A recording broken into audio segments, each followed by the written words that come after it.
This is one of the questions that we get most often, and it'll probably not be the last time.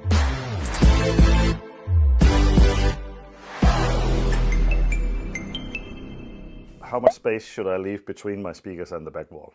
Basically, it depends on the room just as much as the speaker itself. So in reality, you have to experiment a little bit with this.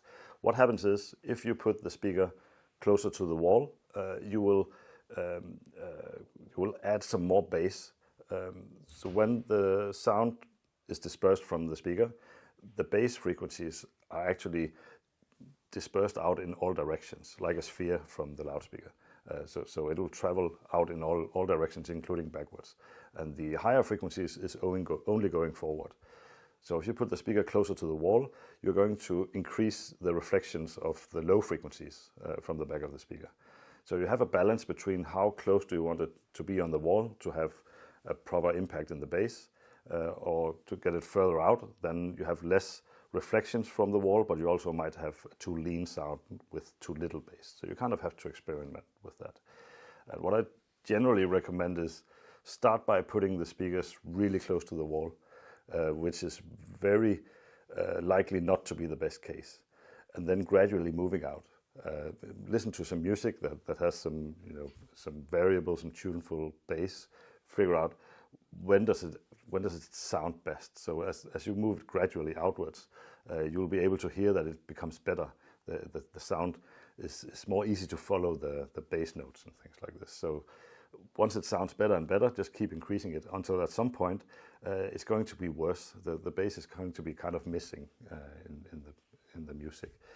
So then you know to go backwards a little bit. That's the easiest approach to reaching the optimum point. Then you have some theoretical approaches to the distance between the speaker and the wall. And just to touch on that a little bit, one of the things that matters here is something called SBIR, which is Speaker Boundary Interference Response. And what that means is the sound coming from the back of the speaker hits the wall and is then reflected back. That sound is delayed when it reaches the speaker again. So that gets mixed with the sound directly from the speaker. So depending on the wavelength, depending on the frequency of that sound, it might actually cancel out some of the sound from the speaker. So from the speaker to you, some of the sound will be missing, so to say. And the distance directly affects which frequencies are affected and how much they're affected. So that's the technical reason that it's important to have the right distance to the wall.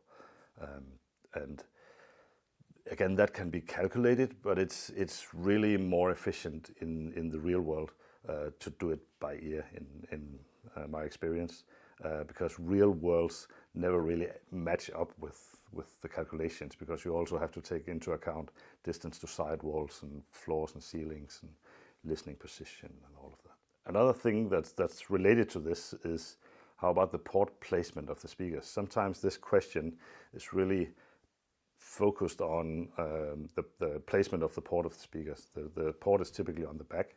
So should I move the speaker out from the wall because the port is on the back?